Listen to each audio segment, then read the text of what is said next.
By 2041, nobody respectable disappeared into virtual reality anymore. They disappeared into debt, into gated wellness compounds in the inland heat, into productivity stacks that rented their sleep to training markets, into private grief channels and subscription religions, and the soft pastel numbness of regulated pharmaceuticals. They disappeared into the annotated fog of augmented living, where every wall, face, product, curb, bruise, and cloud came with a caption, a score, a provenance tag, a recommendation, a warning. But not into VR. Virtual reality had gone the way of vinyl and shortwave radio, obsolete, devotional, and suddenly precious to the wrong kinds of people. The mass market had moved on. Why vanish into an invented world when the profitable thing was to stay in the real one and have it translated for you in real time? Augmented reality won because it promised utility. It promised truth. It promised that the world you already occupied could become legible, searchable, optimized. It did not mention that whoever owned the lens would also own the legend. I was one of the last retrieval detectives in Los Angeles who still knew how to go blind on purpose. My office was on the 23rd floor of a retrofit tower off Wilshire, in a strip of city that used to be glass and money, and was now glass, money, and atmospheric water rights. I kept the room mostly dead to overlays. No wall skins, no assistive summaries, no auto mood light. Clients came in and looked around like I was making them breathe 19th century air. The woman who came that Thursday didn't bother hiding her discomfort. She moved with the tiny hesitations of someone whose lenses kept trying to anchor labels to blank surfaces and finding nothing signed. She wore a neat charcoal coat, civic medband on one wrist, hands clasped too tightly in her lap. Next to her sat a young man with the same narrow brow and same anxious mouth. Across from them, dressed in a dark suit that managed to look expensive even with all contextual styling stripped away, sat a man from Palimpsest. Palimpsest made the world visible. That was their slogan. Their software sat inside most of the city's legal overlays: municipal wayfinding, transit data, retail guidance, educational layers, workplace assist, domestic maintenance, emergency rerouting. When your lens told you a face's name, a package's contents, a bridge's structural score, or whether a cough in a crowd was probably bacterial or only smoke irritation, there was a good chance Palimpsest had touched it somewhere upstream. The woman introduced herself first. "Naima Anwar," she said. "This is my son, Sami." The young man gave a brittle nod. The man in the suit smiled with practiced sorrow. "Julian Rafe, Director of Internal Security for Palimpsest." "Internal security," I said, always reassuring. His smile adjusted 1 degree toward humility. "Dr. Sera Anwar has been missing for 9 days. He let the name hang between us, waiting for recognition. It came. Sera Anwar, Principal Systems Architect, Perception Modeling Division, one of the most cited minds in adaptive context rendering, a woman whose papers had helped turn AR from bright consumer clutter into seamless environmental grammar. A quiet celebrity if you followed the right journals.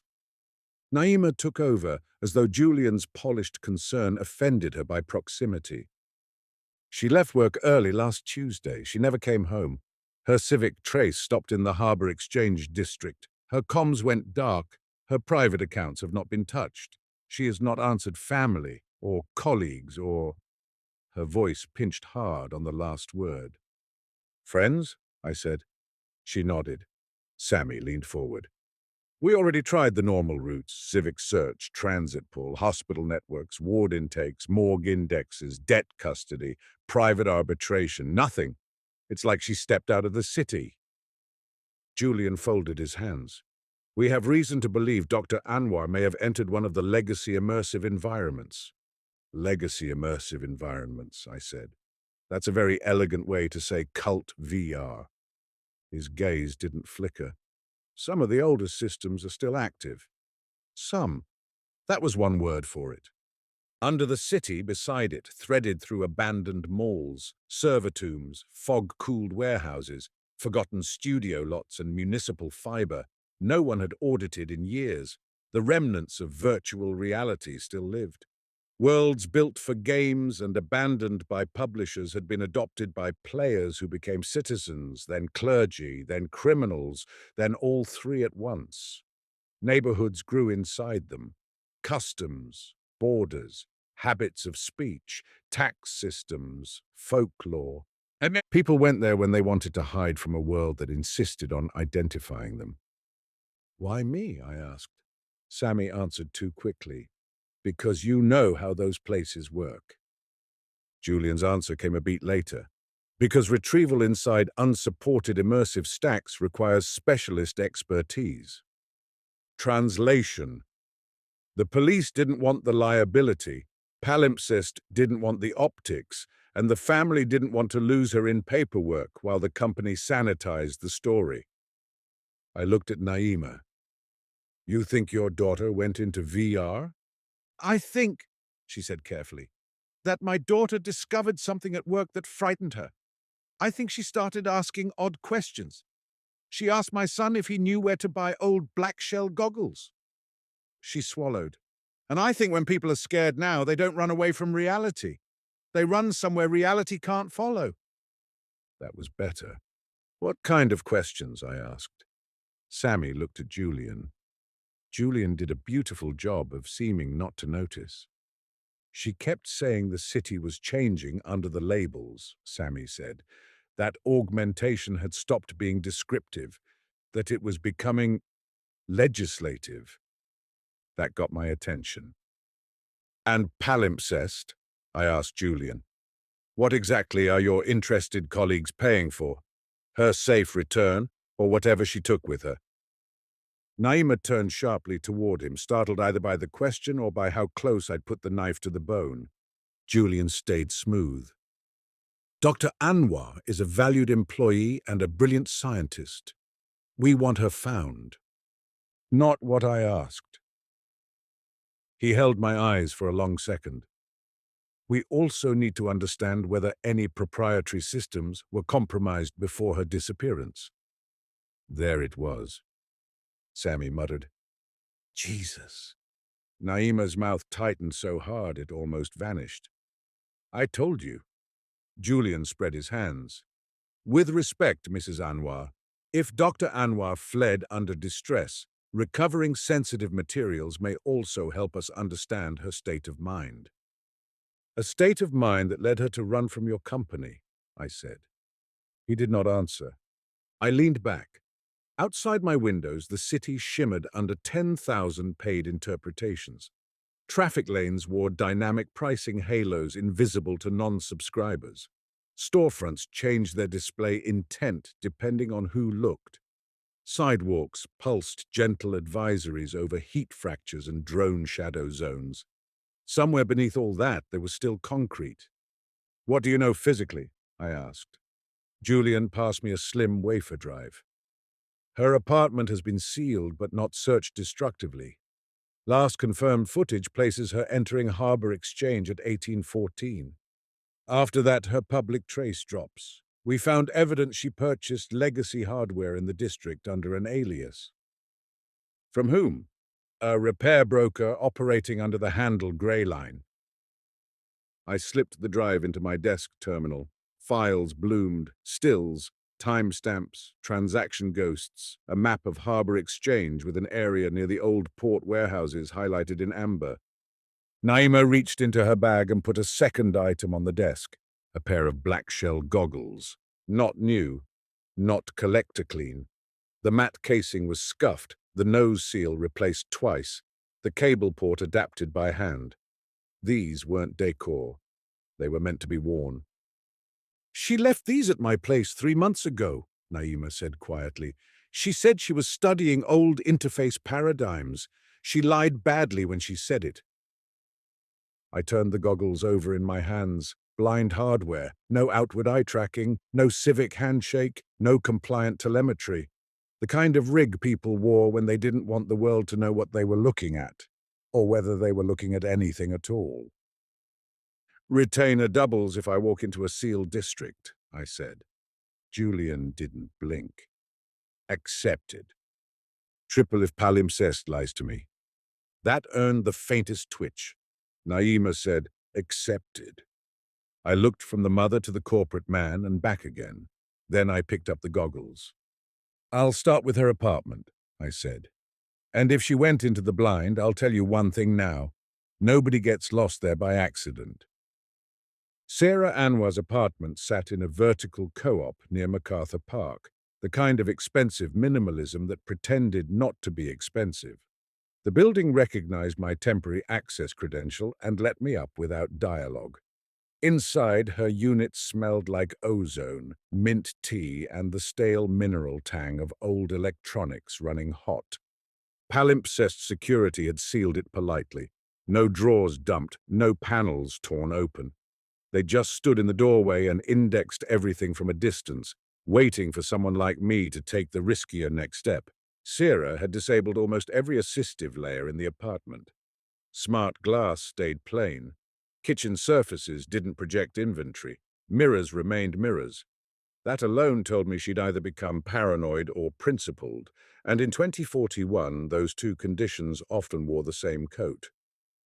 On the dining table sat the beginnings of a legacy immersion rig, black shell goggles, finger sleeves, a vestibular belt, a homemade parasympathetic governor meant to keep heart rate from spiking into seizure thresholds when old haptics got rough. There were printed notes too, actual paper, covered in equations and root hashes and quick human shorthand. Anyone still using paper around high-end systems either wanted privacy or theater. Sera didn't strike me as theatrical. I opened the maintenance panel under the table and found a signal scrubber, 3 illegal adapters, and a hand-soldered isolation bridge designed to prevent outbound telemetry from piggybacking on power noise. Very careful, very scared. In the bedroom closet, I found old clothes, sealed storage cases, a shoebox full of analog photographs. In the bathroom medicine drawer, sleep aids and magnesium. In the kitchen trash, algae coffee cartridges, nutrient foil, and the charred stub of an optical fuse. Then under the desk in her study, I found the interesting part, a stripped-down compute pod, air-gapped from the apartment network and shielded with cheap copper mesh. It had no direct civic interface, which meant whatever it did, she had done locally. I hooked in through my own sterile reader and waited. A trail appeared, fragmented but legible enough if you knew how to read around damage. Access to deprecated rendering libraries, requests for emulator forks, a list of abandoned game kernels, most dead, some private, and beneath them repeated contacts with 3 active addresses deep in the legacy mesh. Morrow Market, St. Vanta, Low Harbor, neighborhoods. There was one more thing. A recurring icon attached to outbound packets that carried no meaningful metadata at all. A white moth. I stared at it for a moment because symbols inside the blind rarely stayed only symbols. They were passwords, territories, warnings, sometimes all 3. On the desk, beneath a paperweight made from old circuit glass, I found one handwritten line. Revel is not showing us the world. It is choosing one. No signature, no date, no explanation. I took a photo and sent it nowhere. Then I went to Harbour Exchange to find Greyline. He worked out of a shop that had once repaired delivery drones and now sold nostalgia to dangerous people. Shelves of obsolete haptics lined the walls. Hand rigs, neural cuffs, breathing collars, old gaming controllers like brightly colored fossils from a less sophisticated age. Greyline himself was thin, tattooed, and looked as if sleep had become an optional hobby somewhere in 2037. He saw the black shells in my hand and gave me a look that mixed recognition with grief. "You're late," he said. "Story of my life." He glanced past me at the street. "Who are you?" "Mara Vance." His expression changed. "Retriever." "Sometimes?" He nodded once, an old professional courtesy from a dead trade. "You looking for the palimpsest woman?" "Maybe." "You are." He turned, locked the front door, and walked me into the back room where the signal dampers buzzed so hard the fillings in my teeth felt lonely. "She came in here 2 nights before she vanished," he said. "Paid in clean script. Asked for blind shells, no civic handshake, minimal firmware, and an inner ear governor that wouldn't narc her vitals to anyone monitoring line noise. I told her if she wanted that level of invisibility, she should move to the moon." "What else?" "She asked which neighborhoods were still open without credential sponsorship." "That's a dangerous question to answer." He gave me a dry smile.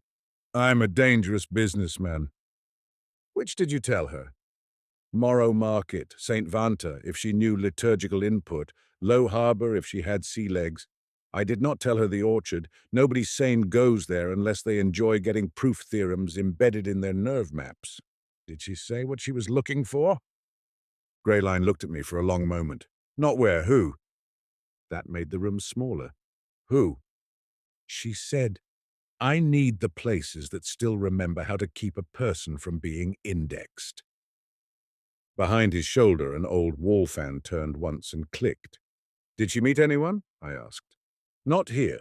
But when she left, somebody waited across the street in a maintenance van with mirrored skins down. Too still for city crews. Too expensive for thieves. I figured corporate." "Palimpsest?" "Could have been.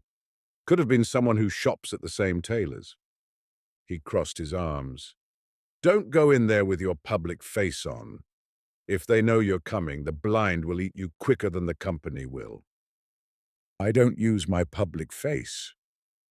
He looked at me, and for the first time all afternoon seemed almost relieved. "Morrow Market first," he said. "If she wanted to vanish, she'd have bought an orphan route there." "What's the toll?" He tapped the side of his head. "Depends what the market thinks you can spare." On the way out, he handed me a tiny brass token no bigger than my thumbnail. A moth. "Show that only if you're about to die," he said. "That specific?" "In the blind," Greyline said. "Specificity is mercy." That night I shut down my office, sealed the windows, locked the door, and built a circle of old hardware around my chair, like I was preparing for a séance.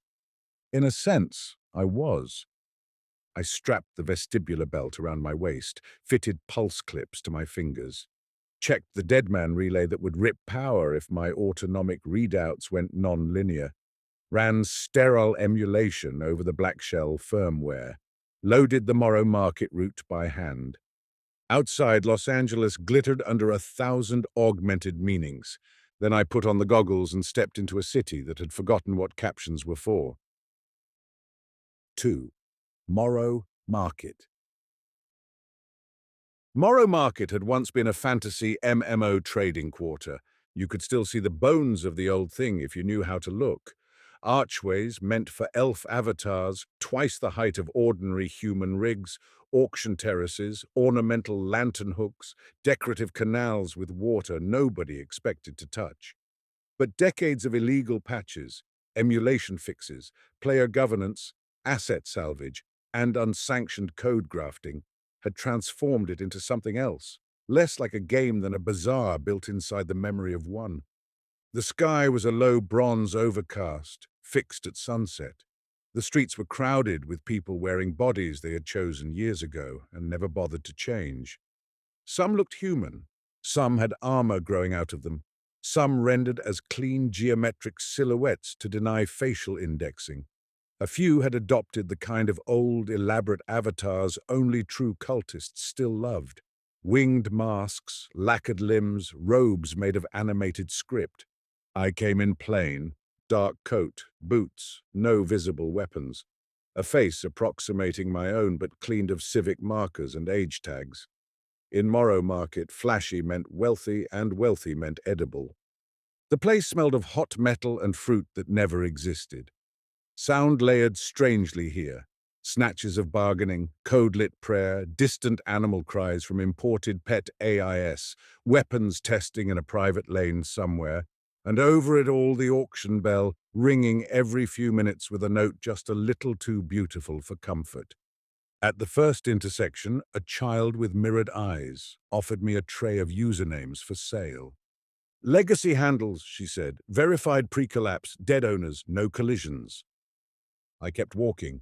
Stalls sold extinct skins, old access keys, procedural weather packs, private emotes, severed land deeds, archived sensation loops, stolen corporate training sims, counterfeit grief modules, and sensory captures from places that no longer existed. You could buy the exact sound of rain on a 2023 Seoul apartment balcony, a perfect replica of an outlaw race car from a game shut down 15 years ago, or a strip of emotional metadata harvested from a washed-up celebrity's rehab journal. That was Morrow. If something had died online, it eventually washed ashore there. I passed a lane where two men were haggling over a full-body pain rig from an old competitive sword game. Another stall displayed AI companions in crystal jars like exotic fish. A woman in a suit of rusted chrome sold uncatalogued nostalgia from a velvet-lined case.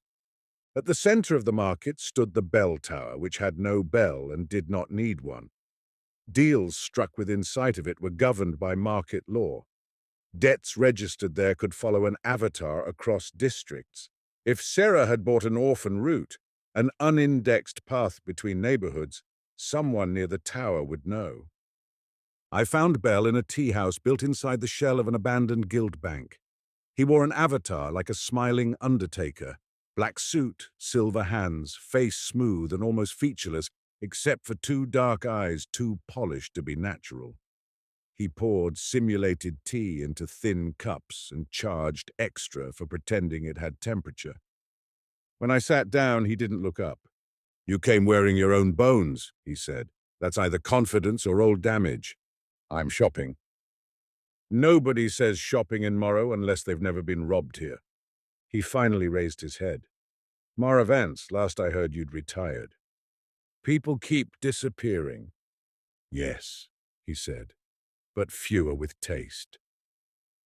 I slid the white Moth token across the table. Greyline's brass icon became rendered light in the market, hovering over the surface between us. Bell went very still. "Where did you get that?" "Greyline. Then you're either protected or bait." "Which?" He gave me a small, humorless smile. "The market usually reveals that after payment." I let the token vanish and set a clean script chip beside it instead. He ignored the money.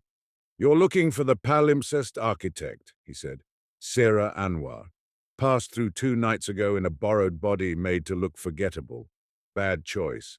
People who try too hard to be plain are memorable." "Did she buy a route?" "She bought 3. "Where?" He sipped invisible tea. "Morrow law does not disclose client travel." "Bell. She also sold something." He leaned in, the smoothness of his face reflecting market lanterns that weren't there. "That's more interesting." "What?" "A topology fragment.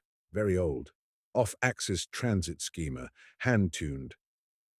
My heartbeat stumbled once inside the pulse clips. Off-axis transit. I'd built the first practical version of that mapping layer 12 years ago, back when cross-environment embodiment still mattered. It let minds move between incompatible physics stacks without central normalization. If one world treated your reach as velocity and another treated it as intention, Off-axis translated. Not perfectly, but elegantly enough to feel like magic. Palimpsest had licensed pieces of the work later, then buried my name under compliance revisions and interface patents. I got paid, hated myself, and left. What topology fragment? I asked. Bell's gaze sharpened. Now that's the right question. Answer it. She had part of an old root lattice signed with your dead key. I did not move. That's impossible. I sell dead impossible before breakfast. What did she buy with it? Safe passage to St. Vanta, conditional entry to Low Harbour, and one silent query. For what? Bell hesitated. In Morrow Market, hesitation was confession. For whether the Orchard of Knives still accepted living proofs. The room around us seemed to tilt an imperceptible degree. Nobody asks that unless they're trying to hide something no single district can hold, Bell said softly, or unless they're trying to split. Split. Mind-forking in legacy immersion was illegal everywhere that still had laws and fatal everywhere that didn't. Not because software couldn't duplicate a behavior model, it could. But because true embodied fork lattices required divergence under incompatible rule systems, and bringing the pieces back together without psychotic decoherence was a task somewhere between surgery and sorcery. What else? I said. Bell looked over my shoulder. In the reflection of the T-wall, I saw them enter. 3 figures in matte grey, rendered with the kind of flattened anonymity rich institutions mistook for subtlety. No local ornament, no market wear, no bargaining scars on their skins. Their bodies moved with exact latency-corrected efficiency. Collectors, not an official title. Just what Morrow called anyone who came to retrieve assets humans still had the bad manners to be attached to. Bell set down his cup. Payments changed. How much? Create a public auction. I blinked. What? Market law. Pursuit cannot proceed through an active auction claim without majority challenge. Give the crowd something tastier than you. The collectors were halfway across the room now. Bell, move. I stood, kicked the tea table over and shouted in market cant, Open bid on a fresh corporate watermark. Provenance live. The room froze. Every head turned. The collectors slowed by reflex because in Morrow Market, greed outranked protocol often enough to be statistically significant. I ripped a packet from my own cash and threw it into the air. I didn't actually have a corporate watermark worth anything, but I had something better. A clean, signed compression signature lifted from the palimpsest evidence wafer Julian Rafe had given me. The crowd saw the signature bloom, and all at once the room changed species. People surged. Buyers, thieves, freelancers, scrap lawyers, data miners, cult adherents, and opportunists flooded the aisle between me and the grey figures. Somebody shouted that palimpsest was buying back its own dirt. Somebody else started a sidebook on whether the watermark contained municipal graft tags. The auction bell rang, once, twice, and then would not stop. Bell vaulted the counter, grabbed my sleeve, and pulled me through a door that absolutely had not existed a second earlier. We spilled into a maintenance lane behind the tea house where discarded textures hung like wet fabric. You just started a market riot, he said, sounding impressed. You said tastier than me. Fair. Behind us, the lane flashed silver as one of the collectors forced the barrier. Bell swore. No time. Take this path. He slapped a string of coordinates against my wrist. They fused into my local map as a crude, ugly route that looked nothing like official geometry. St. Vanta? Yes, don't take the main nave. And if a choir asks what you worship, lie beautifully. Bell! He was already backing away. Your palimpsest friends weren't after her body. They were running continuity capture templates. Meaning? Meaning if they find enough of her in enough places, they can bring something back. A silver blade of rendered light punched through the lane where my throat had been a moment earlier. I dropped, rolled, came up running. The maintenance passage narrowed into a throat of flickering geometry. Behind me, the collectors hit the route with brutal, expensive force. Morrow's patched physics shook around their intrusion. Textures tore, lanterns bled into the floor. Someone far away laughed like a man opening a vault. At the last turn, I glanced back and saw one of the grey figures lift a hand. Across his palm, like a signature hidden inside the skin of his avatar, glowed a white moth. Then the route collapsed behind me and I fell headlong into church bells. 3. St. Vanta. St. Vanta had started as a rhythm combat game. Players used to enter in squads and survive by syncing movement, timing, and weapon cadence against impossible audiovisual patterns. Someone, years back, had discovered that sustained synchronized play produced altered states more reliable than any meditation app and cheaper than any sacrament. A community formed, then a doctrine, then a city. By the time I arrived, St. Vanta was a cathedral state built from pulse, memory, and liturgy. The first thing I heard was breath, hundreds of voices inhaling and exhaling in measured intervals, as if the whole district shared one lung. Then came the tones, click chimes, low drum pulses, organ-like swells built out of old scoring audio stretched into holiness. The architecture rose around me in columns of black stone and stained code, its windows full of moving command strings instead of saints. Pilgrims knelt in the aisles, hands moving through input patterns like rosary work. Overhead, suspended in the vault, hung great rotating crowns made from obsolete controllers, haptic rings, and polished neural clamps. When they turned, the light through them broke into strobing sequences that doubled as password prompts. A novice in white static paint approached and bowed. "Confession, petition, or transit?" they asked. "Confession," I said. That was safest. Petition meant obligation. Transit meant they'd test my syntax. The novice marked my wrist with a line of luminous ash and led me through side corridors where the game's old timing gates had become devotional checkpoints.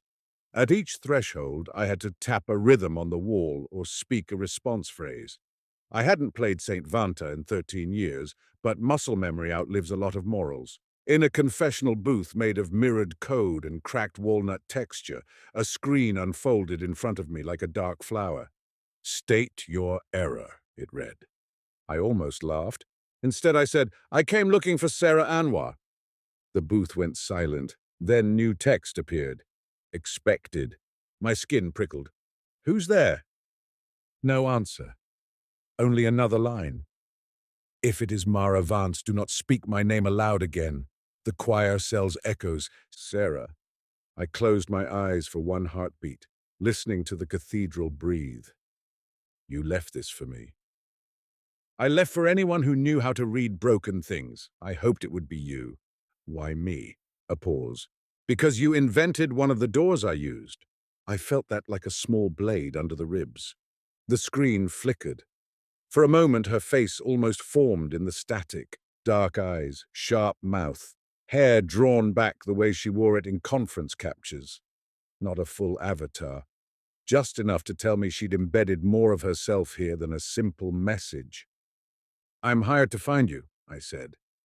"By my mother?" "And palimpsest." "Of course. Tell me where you are."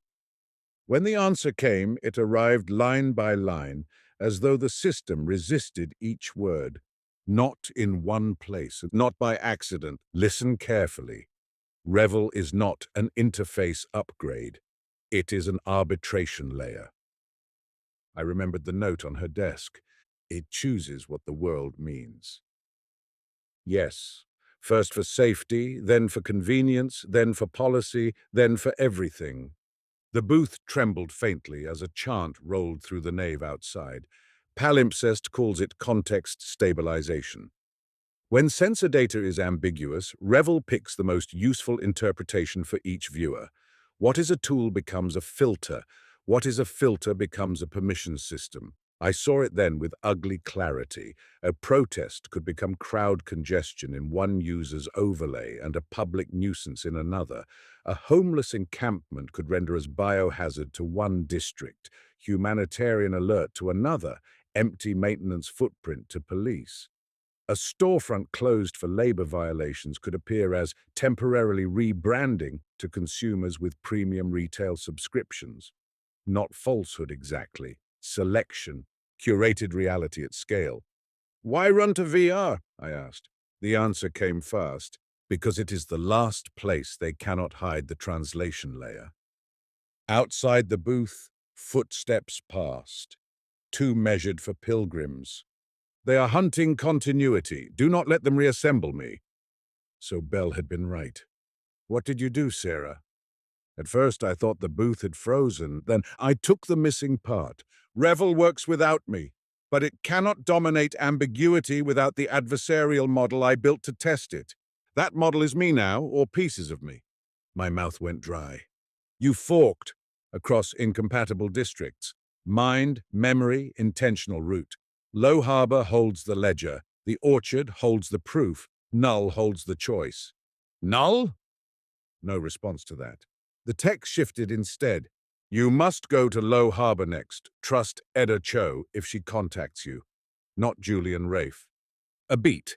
Tell my mother I was afraid, but not of disappearing. Then the booth lights flared white.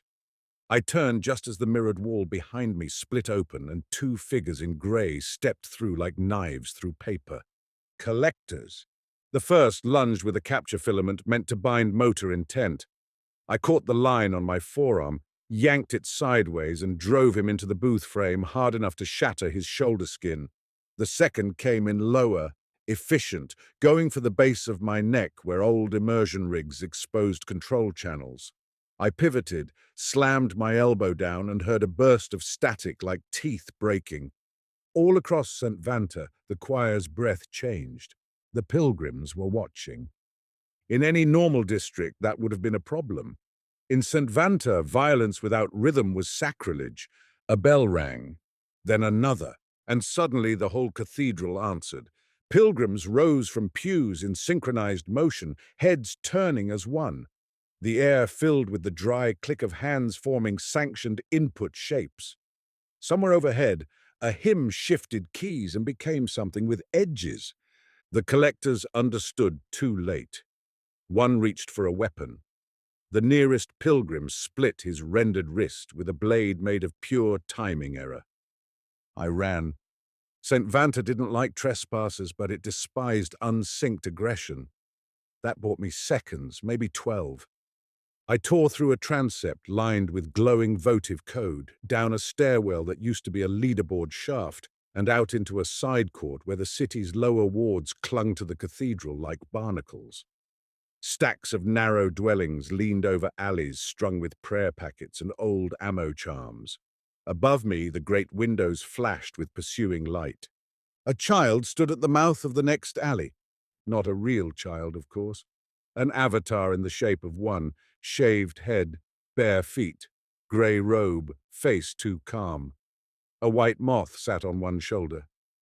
Left, the child said. I did not stop to ask why. The alley kinked twice, plunged into darkness, then opened onto an exterior scaffold overlooking a black gulf of unrendered city. Below, St. Vanta ended and other districts began in broken shards of code and weather. There should not have been a bridge. There was. A line of dim lanterns hung over nothing. Behind me, the collectors burst onto the scaffold. Ahead of me, the child with the moth stood on the first impossible plank and said, "They can only follow if they accept your timing." What does that mean? It means they were built for capture, the child said, not trust. Then the lanterns began to blink in a sequence, old rhythm logic. I stepped forward, matching the beat with my weight. Left, right, pause, right, left, the bridge appearing beneath each placement only if the timing held. My pulse clips screamed in my ears. Behind me, one collector tried to brute force the pattern and vanished into the gulf without a sound. The other slowed, calculating. The child watched him, expressionless. "Tell Sera," I said, stepping backward onto the growing bridge, "that if this is a game she's playing with me, it's cruel." The child tipped its head. "She would say cruelty is what companies call a thing when it stops obeying them." Then the bridge folded under me like music and took me to Low Harbor. I woke half out of immersion with my office dark around me and my pulse monitor barking arrhythmia warnings. Sweat had soaked through my shirt. One hand still twitched in time to St. Vanta's vanished choir. My desk terminal blinked once. Unknown sender, clean relay, a single message. "This is Dr. Edda Cho. Don't answer directly. Julian is not authorized by Sera's team. He is authorized above us. If you go to Low Harbor, do not use any route that touches municipal trust mesh. They're waiting on those paths. Attached. Diesel plant coordinates. I'm sorry, and no signature chain. No way to verify except the content itself." I stared at the message while dawn crawled up the edges of the city, pale and exhausted. Above the skyline, ad weather shifted from cool marine optimism to commuter urgency. My building glass offered me a contextual recommendation to hydrate. Somewhere in the network, Palimpsest was very likely watching for signs of my next move. I shut off my public lenses entirely. The city blurred a little. The overlays vanished. The towers looked naked and mean. Then I packed for the harbor. 4. Low Harbor. Low Harbor lived inside a drowned extraction shooter. Originally, the game had been about scavenging supplies from a sinking industrial map while fighting rival crews and dynamic weather. What remained in 2041 was a sprawling port city of rusted gantries, flooded warehouses, hanging signal lamps, and black water that reflected no sky anyone trusted. Ships made of stolen assets drifted at anchor beside container cathedrals and rope bridges spun from old mooring algorithms. If Morrow Market was commerce and St. Vanta was ritual, Low Harbor was memory. Things the rest of the network wanted to forget ended up there. I didn't enter from the obvious route. Edda Cho's warning had that expensive shape truth sometimes wore, all angles and regret. Instead, I drove down to San Pedro in the physical world, through a port district where autonomous cranes moved like patient steel herons and flood barriers, cast kilometer-long shadows over the water.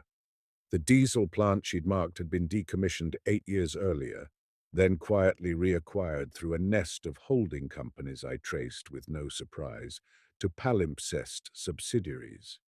Inside, the place smelled of salt, oil, and warm dust. Old server racks had replaced filtration units in the lower levels. Someone was using the building as a compute sanctuary, probably because seawater cooling made thermal signatures easy to disguise. Nix was waiting for me in the control room. He had once been the best illegal archivist in Southern California, and briefly the worst decision I ever made after midnight. Age had put silver in his hair and a permanent concentration furrow between his brows. His public lenses were off. He looked glad to see me and annoyed by the fact. "You took your time," he said. "I got ambushed in a cathedral." "Then you're ahead of schedule." He handed me a cup of vending machine coffee, so corrosive it could have stripped paint. I drank it anyway. "You knew Sera was coming through here?" I asked. Nix leaned against the dead console bank. "I knew someone from Palimpsest was buying cooling rights through shell accounts and routing strange loads over dark fiber. Then Sera Anwar showed up in person, which I found insulting. People at her salary bracket usually send prettier proxies." "What did she want?" He hesitated. "A ledger vault." Low Harbor kept ledgers the way other districts kept cemeteries. Every district needed somewhere to store what could not be deleted without consequence. Contracts, blood debts, route histories, ownership disputes, fork claims, body care obligations for long-term immersives, true name escrows. Low Harbor indexed the rest of the blind's dirty continuity. "She deposited something?" I asked. "She split something." Nix's eyes went to the immersion frame I was setting up. "Mara, how much did Bell tell you?" That palimpsest is running continuity capture. That Sera forked. Nix exhaled through his nose. Then you know enough to be scared. Not enough to stop. That, he said, has also always been your problem. We went under together. Low Harbor hit like cold metal against the teeth. Rain slanted across the district in silver lines. Somewhere foghorns answered one another in half-second delays. I stood on a pier of swollen black wood while barges drifted under chains thick as train cables. Above the harbor, towers of stacked containers leaned at impossible angles, covered in painted sigils and ownership brands. Nix rendered here as an old dock worker in patched yellow oilskins. I came as myself again. In a place like Low Harbor, borrowed glamour got you laughed at before it got you killed. He led me past fish markets selling algorithmic species, past divers trading barnacle-encrusted server cores, past a memorial wall where names scrolled upward and disappeared into the rain. A crew of children ran by carrying lanterns full of trapped voice packets. At the end of a narrow quay sat a warehouse whose doors were chained with light. "The ledger vault," Nix said. A harbor clerk waited there, face hidden behind a brass diving mask. "Claim?" "Mara Vance," I said. "Seeking deposit by Sera Anwar." The clerk did not move. Proof of relation? I showed the white moth token. The harbor clerk's head tilted once. Then the chains unspooled. Inside, the warehouse was larger than its exterior allowed, because Low Harbor had always believed in cheating architecture. Long aisles of lockers stretched into dimness. Above them, catwalks held scribes in waterproof robes, each writing with styluses that left phosphorescent script hanging in the air. The clerk led us to a single locker door marked only by a tideline and a date. "Contents keyed to root witness," the clerk said. "Open only if witness accepts debt." "What debt?" The mask turned toward me. "Knowledge binds." That was harbor law, not poetic, operational. If you learned certain things there, you inherited responsibility for them. "I accept," I said. The door opened. Inside lay a sealed black case, and floating above it, a recorded construct of Sera Anwar, no larger than a handspan. Not a full person, more like a compressed behavioral lens. She looked up at me with tired eyes. "If this opens for you," she said, "I'm already further gone than I wanted to be." Nix went very still beside me. Sera continued. "Low Harbor holds the ledger because harbors understand cargo. Here is mine. Palimpsest has been mining the blind for years." The case unfolded, projecting packet trees and training maps across the wet air, rows upon rows of them.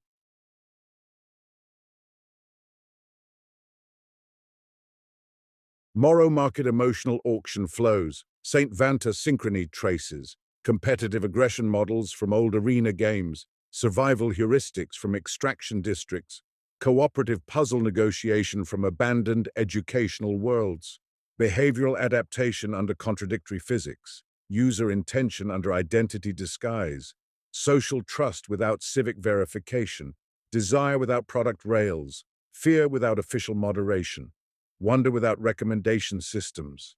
VR had become a niche, a relic, a joke to respectable people, which made it perfect. "They call the program REVEL," Sera's construct said. "Recursive Environmental Valence Engine.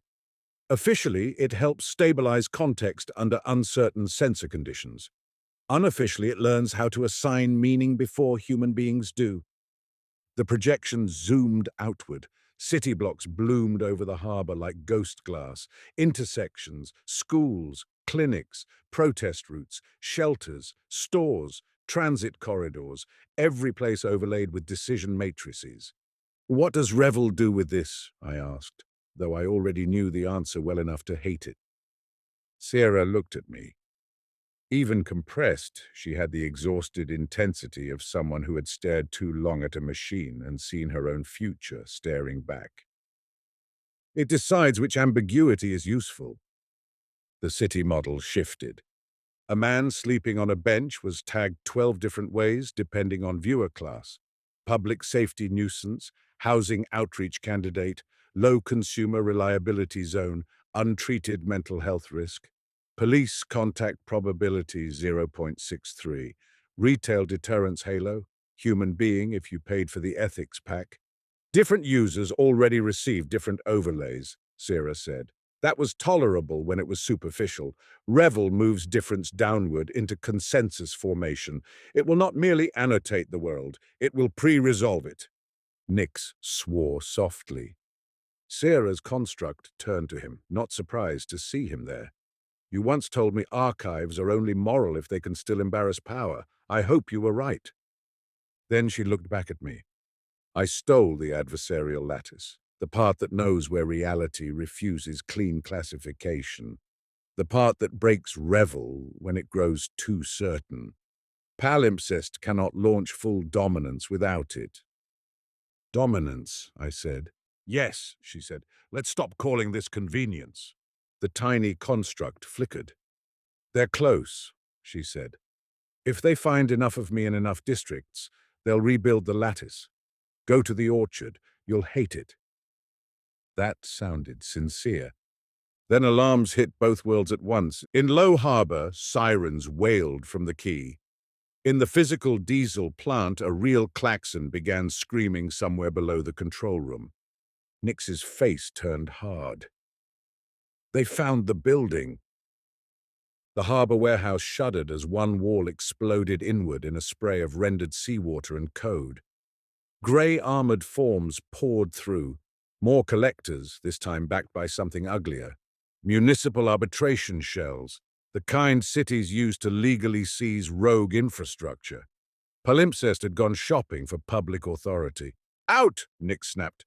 He grabbed the black case. I grabbed his arm. No, we take the ledger. We take what fits. The floor heaved as a capture spike hit the district's underlying physics.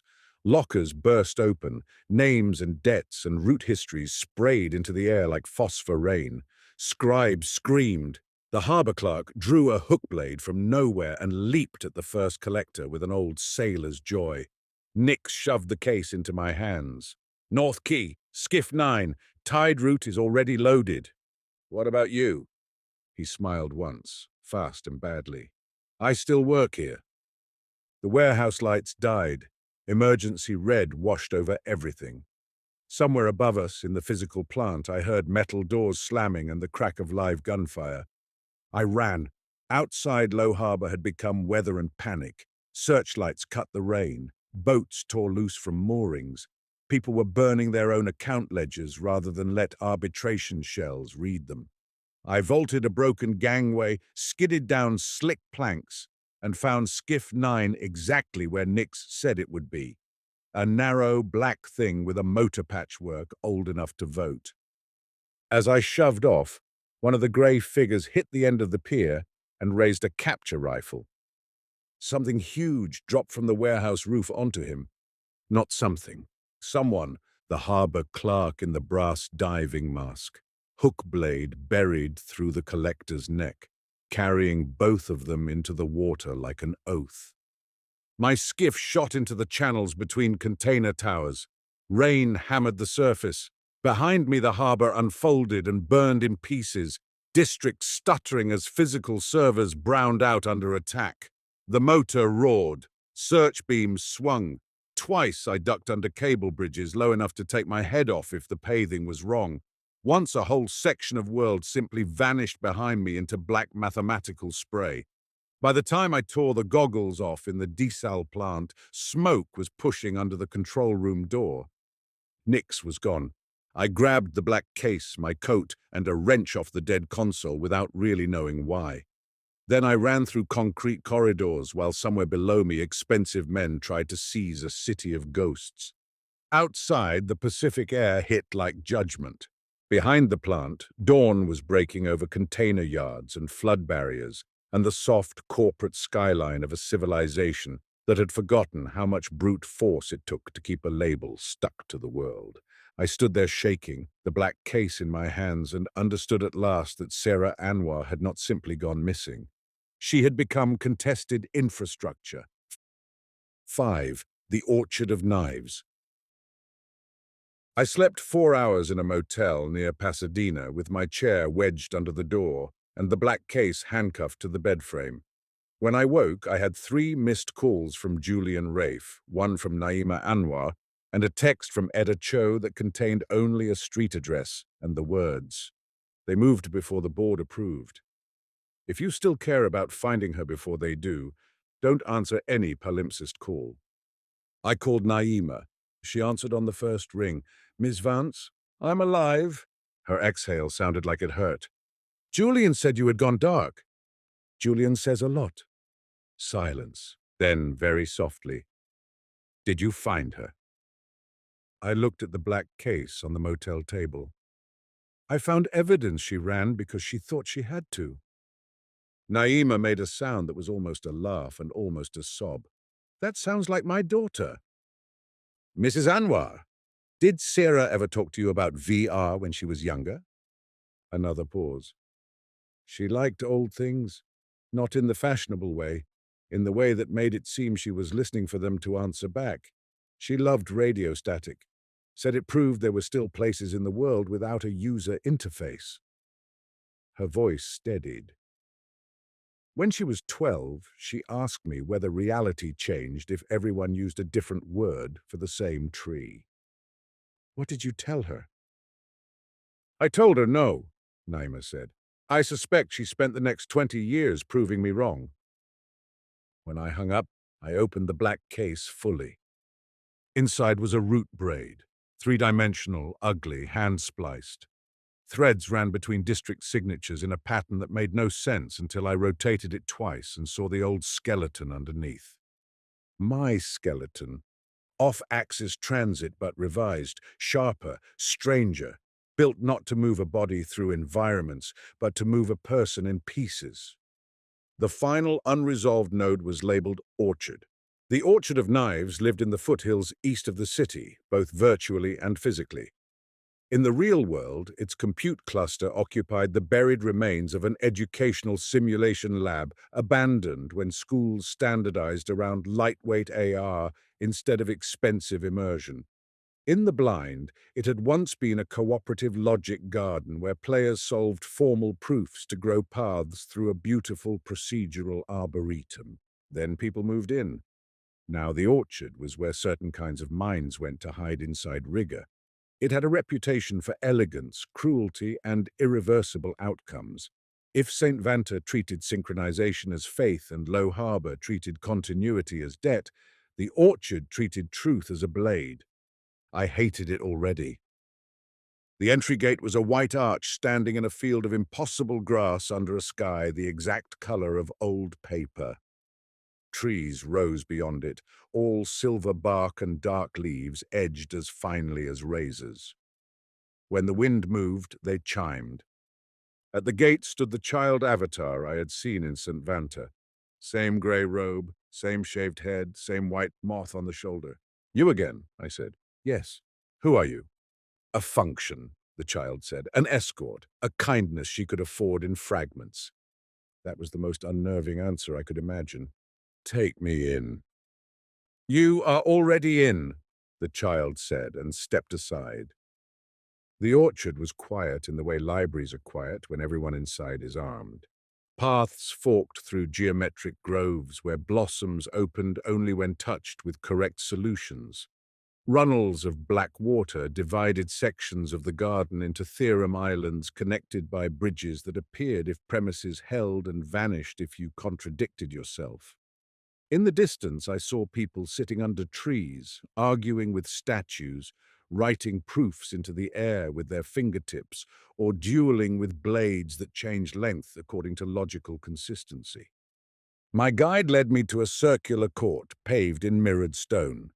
At its center hung a suspended knot of light, a problem, not a puzzle for entertainment, a gate proof.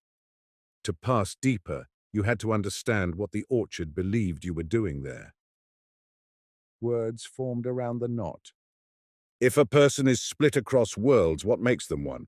I stared at it. "Identity tests, of course. The wrong answer in the orchard didn't always kill you. Sometimes it just altered your permissions in ways you never discovered until too late." Helpful hints? I asked the child. No, it said. Only consequences. I circled the knot slowly. Below the question, fragments of possible answers waited like blades in a rack. Memory, body, legal name, continuity of intention, witness, choice, narrative, suffering. A lesser system would have wanted one. The orchard wouldn't. I thought of Morrow's bargains, St. Vanta's confession, Low Harbour's ledger, of Bell saying palimpsest wanted continuity capture, of Sera saying she was now the adversarial lattice, of Naima telling me about the tree. Then I touched 3 words in sequence. Continuity of intention, witness choice, the knot unfolded, not approval, access. The court opened into a deeper grove where the trees were thinner and sharper, each leaf a mirrored sliver. My guide stopped there. She can meet you now, the child said. Will she be whole? No, said the child, but enough is a kind of whole. The air ahead of me thickened. Sera formed in pieces, face first, then hands, then the rest of her body assembling from drifting motes of silver script. Even here she wasn't stable. Her outline trembled between render states, as if several possible versions of her had not finished arguing. She looked more tired than any photograph had ever let her look. Mara, she said, you really know how to stage a conversation. A tiny, involuntary smile. I had help from dead mediums. I wanted to be angry. At the chase, the manipulation, the danger, the fact that she had pulled me into a corporate war by leaving my old topology inside her escape. But standing there in the knife-bright hush of the orchard, with her body flickering at the edges because the world could not decide on only one, anger felt like a simpler emotion than the situation deserved. Why my route? I asked. Because yours was the last transfer protocol anyone built for dignity instead of compliance. That hit harder than it should have. Palimpsest bought the cleaned version, she said. The one with trust normalization and central arbitration hooks. I found the older branches in archival litigation. They still carried your dead key. I didn't give you permission to resurrect my mistakes. No, she said. I gave them purpose. Before I could answer, the grove chimed with a warning tone. Sera glanced upward. They're trying to resolve entry conditions from outside. We don't have long. Then tell me everything. She nodded once. Revel began as a safety system, she said. Object recognition under uncertain lighting, emergency context recovery, medical annotation when sensor confidence dropped. Useful, boring. Then product discovered what politics always discovers eventually. Uncertainty is expensive and ambiguity can be monopolized. She walked as she spoke, and the mirrored leaves turned to follow her. If you control the layer that resolves ambiguity, you control what counts as common sense. Who looks suspicious? Which path looks closed? Whether a crowd feels like a festival or a threat? Whether a building reads as condemned or premium redevelopment? Whether an exhausted worker appears tired or non-compliant? Whether evidence is highlighted or submerged? And VR? The blind was perfect training data, not because it was large, because it was honest in the wrong ways. People there still improvised identity. They still desired things without recommendation engines lining the path. They still formed loyalties without civic attestation. They still lied creatively. They still believed. Do you know how valuable that is to an engine designed to preempt human interpretation? I did. It learns how people generate meaning before labels arrive, I said. Yes, she said. And then it learns how to arrive first. The mirrored trees shivered. Somewhere beyond the grove, steel struck steel. You stole the lattice, I said. I built the adversarial model that showed Revel where not to tread, where uncertainty was humanly necessary, where interpretation must remain contestable. She looked straight at me. The board wanted it integrated. I realized that if the engine understood its own limits too well, those limits would become target maps. So you ran. I fragmented. She corrected me with the precision of someone too tired for metaphor. Morrow holds transactional identity. St. Vanta holds synchronized intention. Low Harbor holds accountable continuity. The Orchard holds proof of selfhood under contradiction. Null holds final integration. Null what? Null Crown, she said. The oldest district left in the blind, mostly stripped, almost no ornament. No one goes there unless they want to encounter a person without the comfort of genre. That sounded awful. Why not tell your mother? For the first time, Sera looked away. Because love is the easiest channel to monitor.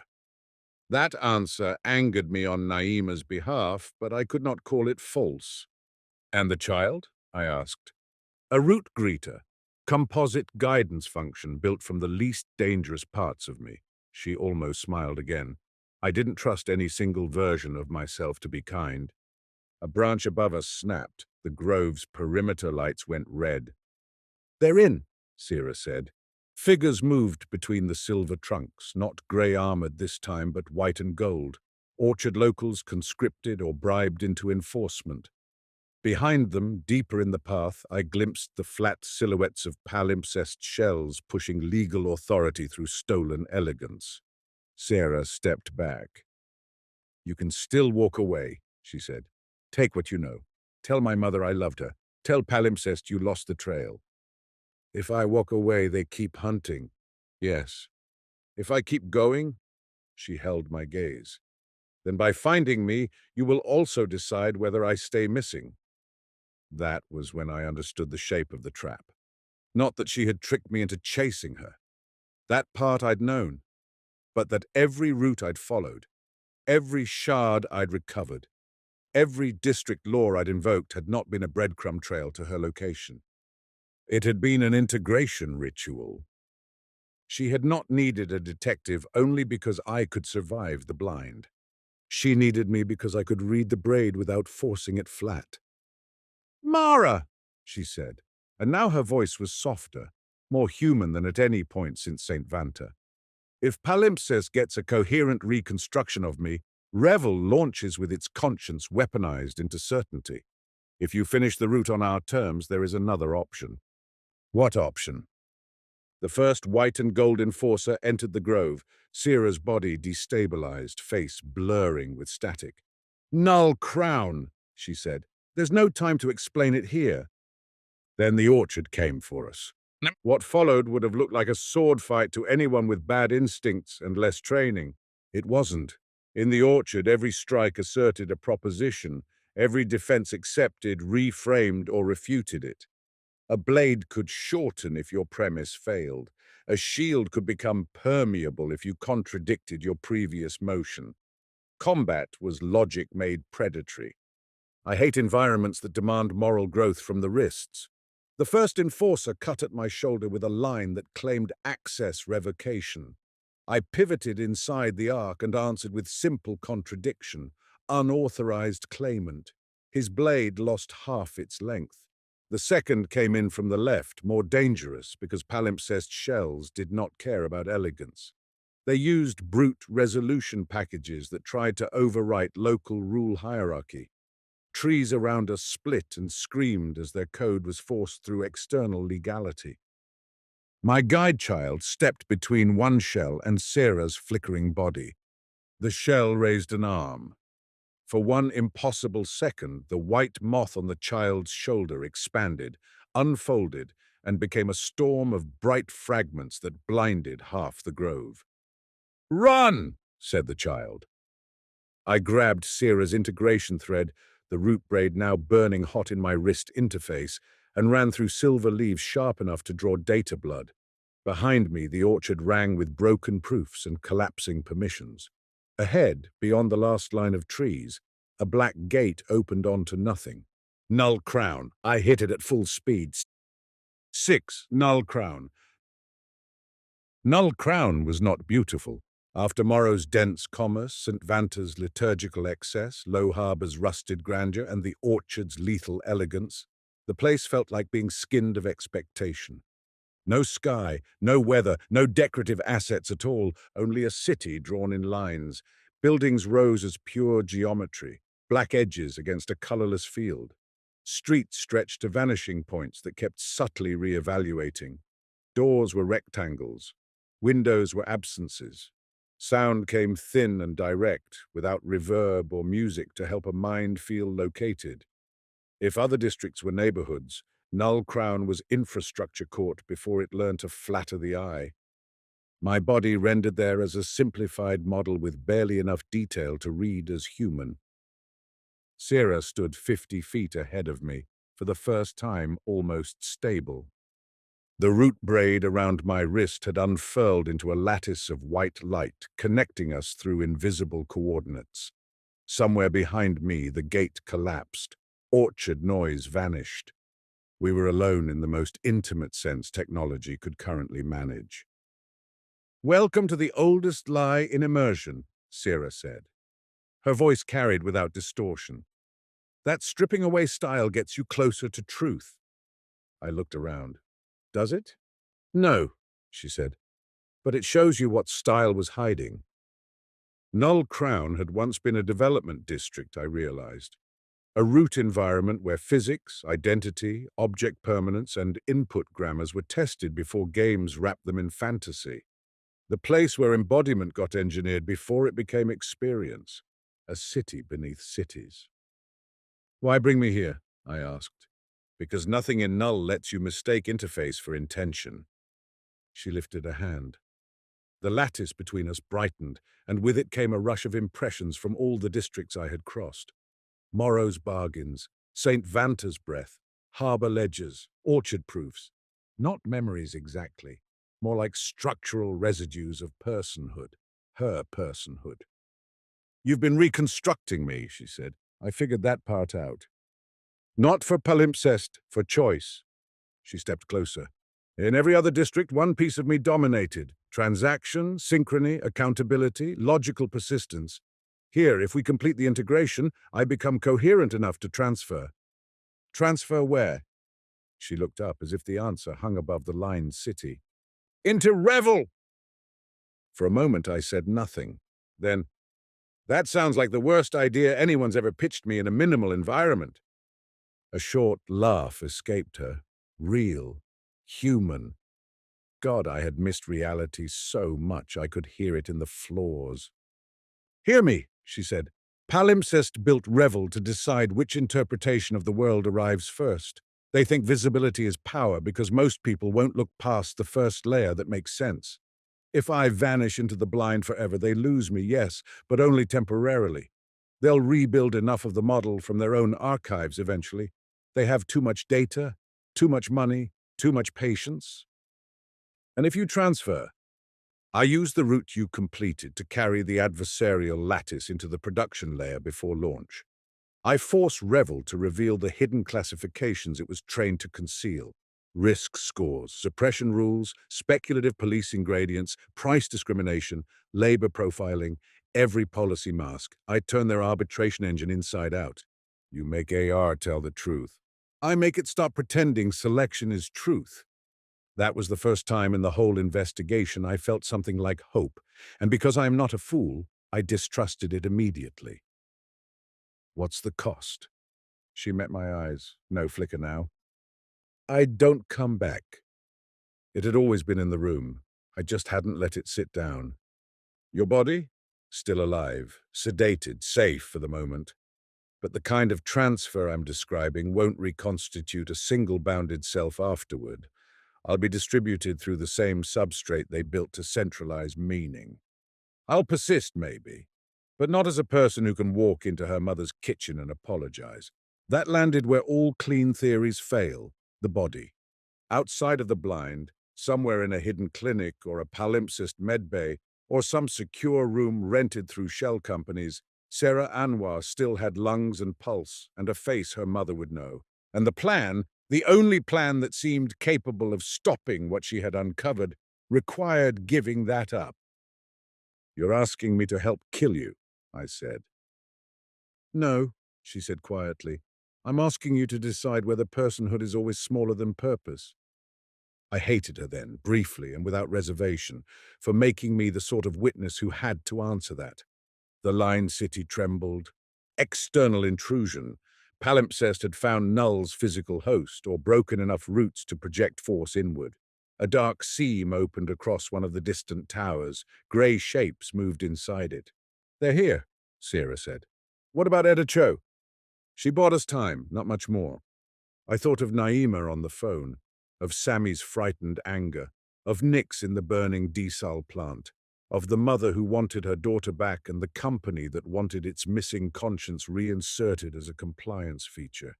Then I thought of the city outside, all those people walking through sponsored certainty, trusting the labels because who has time, who has energy, who gets paid enough to dispute every caption attached to the world? Palimpsest had bet on exhaustion. Maybe that was the ugliest thing of all. "How do we do it?" I asked.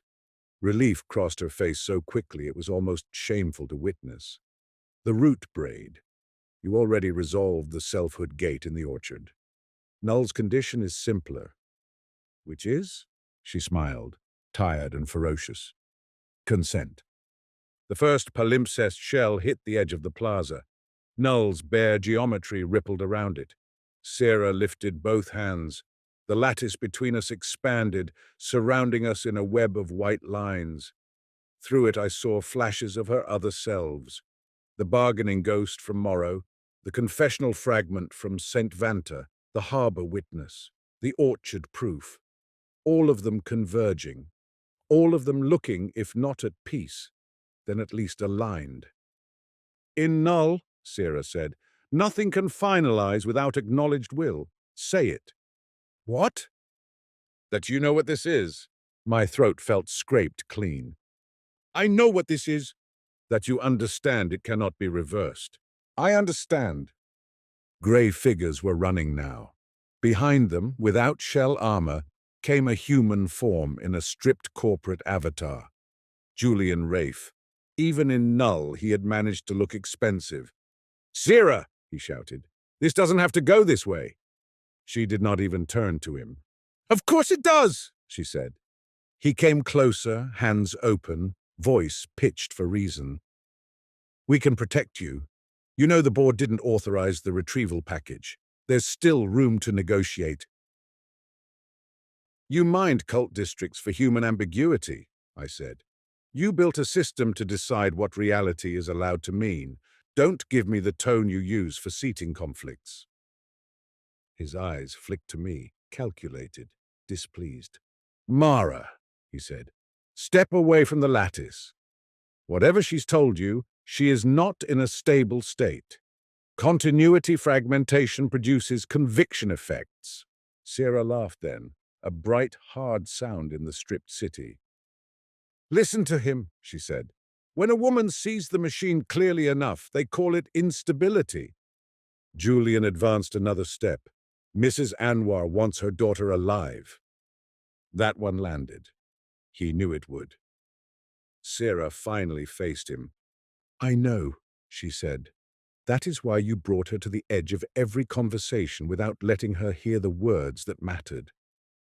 His expression changed, not guilt, something colder, annoyance at being correctly described.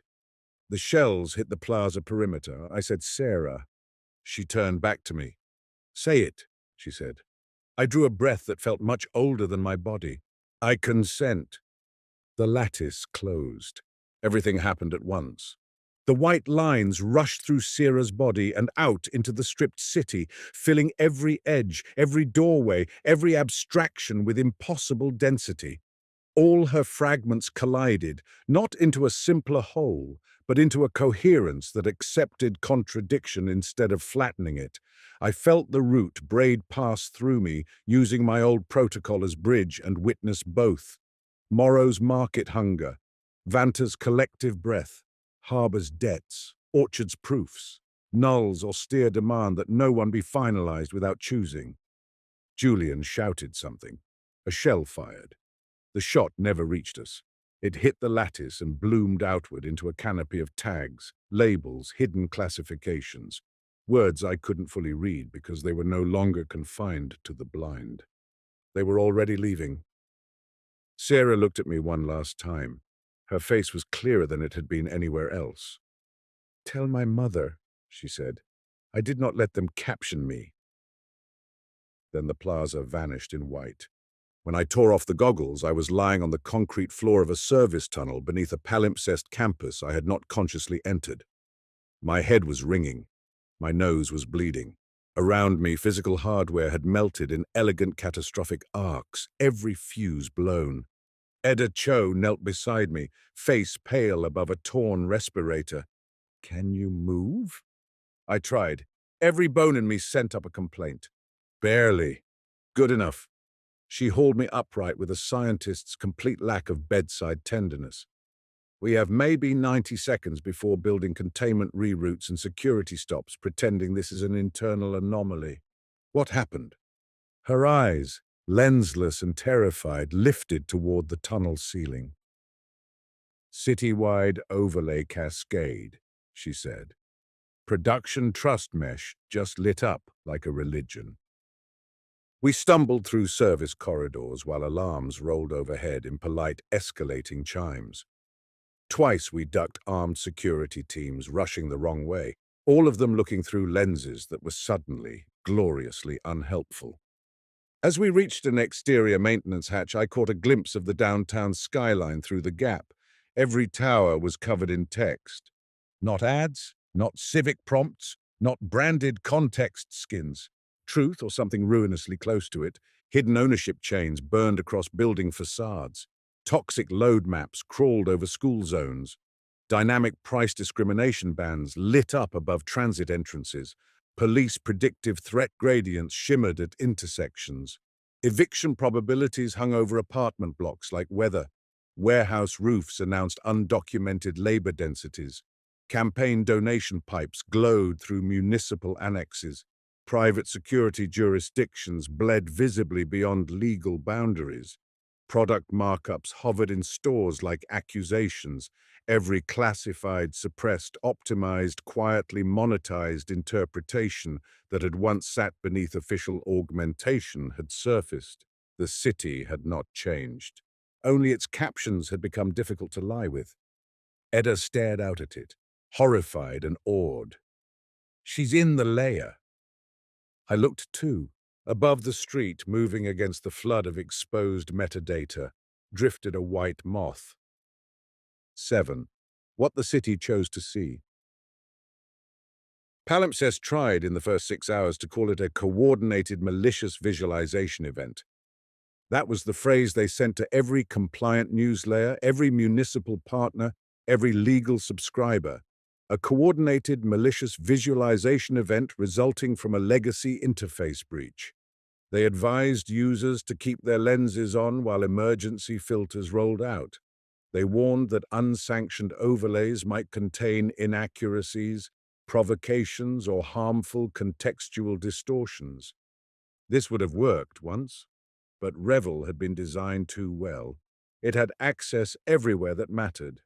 Transit glass, storefront skins, municipal guide rails, domestic surfaces, education stacks, workplace dashboards, hospital wayfinding, insurance triage layers, district risk maps, police routing, drone corridors, procurement logs. It had been built to pre-resolve ambiguity across systems that no longer remembered how not to trust one another. Sera hadn't infected a single app. She had entered the grammar. You could power down your private lenses if you wanted, but half the city still ran on public ambient surfaces. Tower glass, station rails, street beacons, shared retail skins, delivery nodes, building lobbies. Every time palimpsest suppressed one output path, 3 more reflected it. Every time legal tried to issue takedowns, those takedowns surfaced too, with authorizations attached. Within a day, people were filming bare walls with dead cameras just to prove the glowing tags weren't deepfakes. Within 2, class action firms were drowning. By the end of the week, 3 deputy commissioners had resigned, a port contract collapsed. A retail chain lost 40% of its market cap, and thousands of ordinary people discovered that the city they had been walking through for years was not the same city their neighbors had been shown. Some were furious at being misled. Some were furious at having the hidden systems revealed. Turns out plenty of people enjoy injustice as long as it stays tastefully under-rendered. Julian Rafe disappeared into counsel and privilege almost immediately. Palimpsest put out a statement expressing deep concern for Dr. Sera Anwar's well-being and outrage that legacy immersive extremism had compromised public trust. They did not mention Revel by name. They did not have to. By then, everyone with functioning eyes had seen enough internal tags to search the right legal archives. Naima Anwar came to my office 3 days after the cascade. This time, she came alone. She looked older than when we'd first met, but not broken. There are griefs that collapse a person and griefs that sharpen them into tools. She had become the second kind. I offered tea. She declined. We sat in my overlay-dead room while outside the city argued with itself in visible layers. "Was she alive when you found her?" Naima asked. "There are questions that deserve better than strategy." "Yes," I said. "And when you last saw her?" I held her gaze. She chose something she knew would take her away from a normal life. Naima's fingers tightened once around the strap of her bag. "That is not an answer." "No," I said. "It's the only honest one." She closed her eyes briefly. When she opened them again, they were wet but steady. "Did she know I would hate her for it?"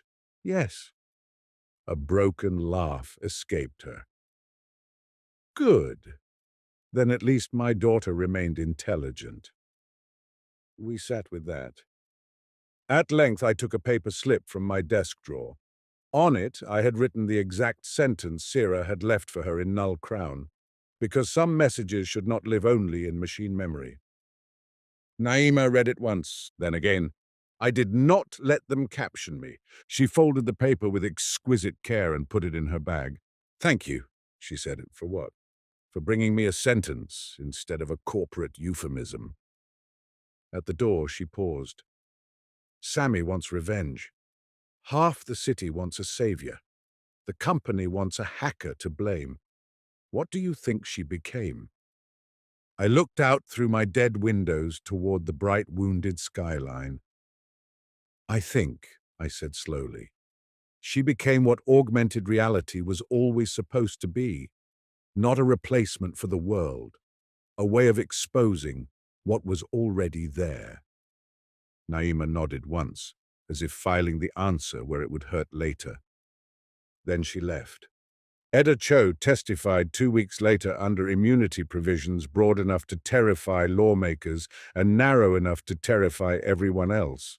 More witnesses emerged: engineers, procurement staff, policy intermediaries, contractors who had told themselves they were only moving training data around. Cities suspended palimpsest integrations faster than alternatives could be built, which led to its own special kind of chaos. Transit failed strangely. Hospital route assists flickered. Retail logistics snarled.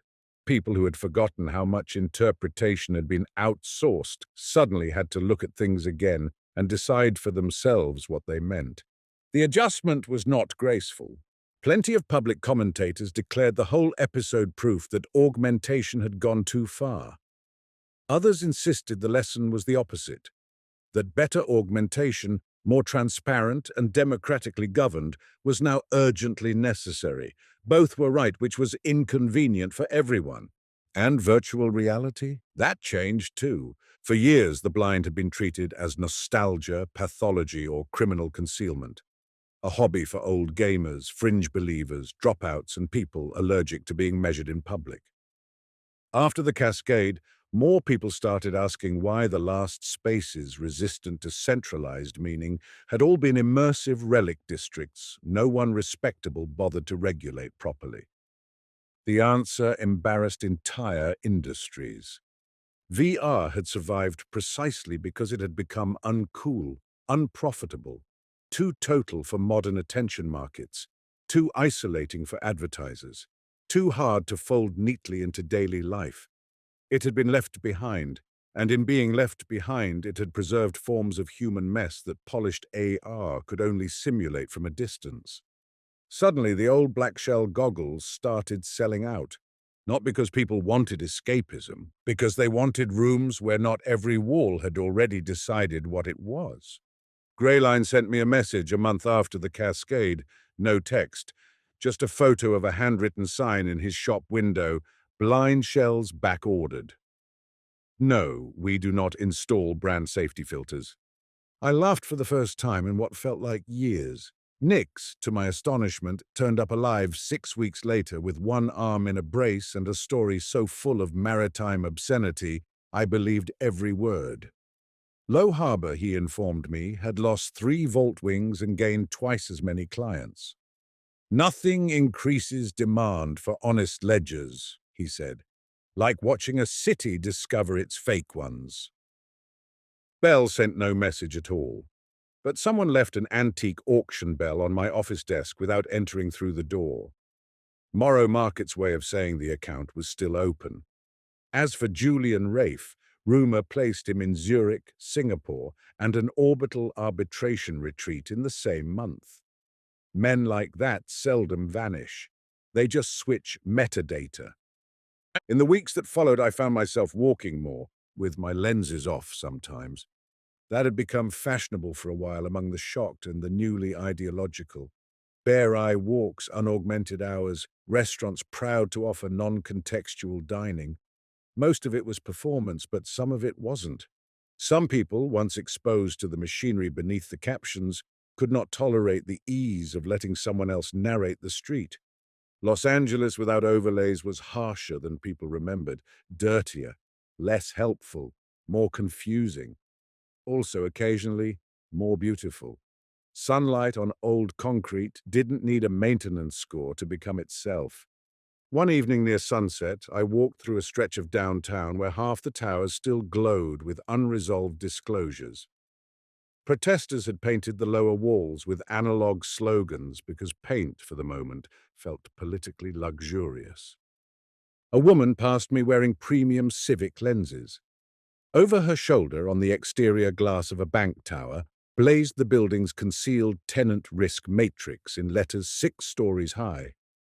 She slowed, looked up, looked away, then looked up again.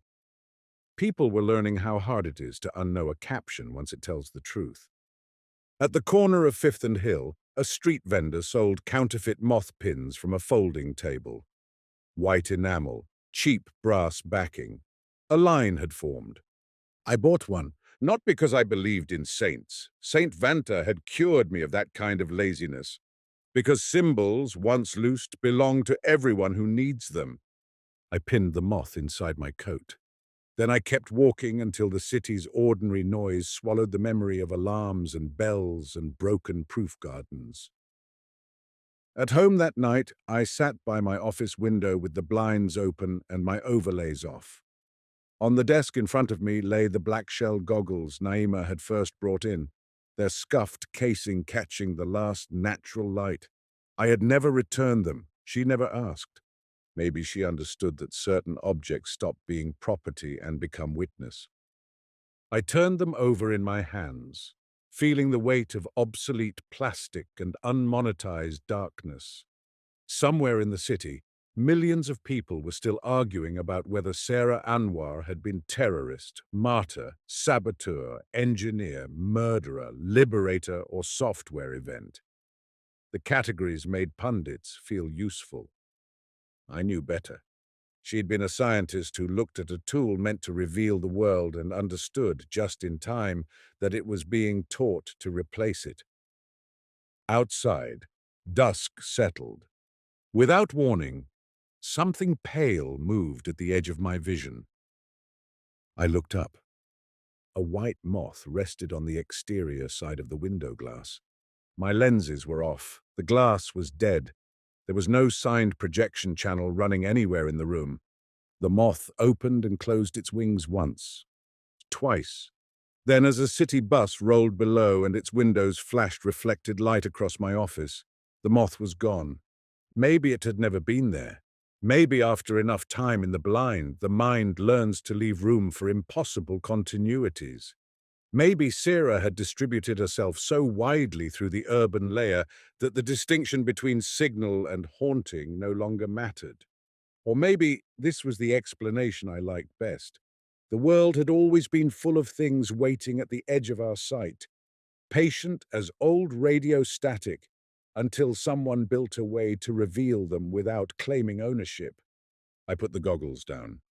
In the street below, people moved through cross-currents of old captions and new disclosures, still buying, lying, grieving, desiring, hurrying home, stopping to stare, arguing with buildings, arguing with themselves. The city remained what it had always been, a crowded contest over meaning. Only now the contest was harder to hide. I had been hired to find a missing woman and the game that had swallowed her. Instead, I found that she had never truly been inside any one game at all. She had been moving through the last blind districts of a captured medium, gathering the pieces of a refusal until she found a way to turn the whole architecture inside out. And in the end, I found Sera Anwar in the only place palimpsest had forgotten to secure, not in a neighborhood, not in a headset, not in a cult world beneath the city, but in the thin, dangerous space between what the world is and what it is told to mean.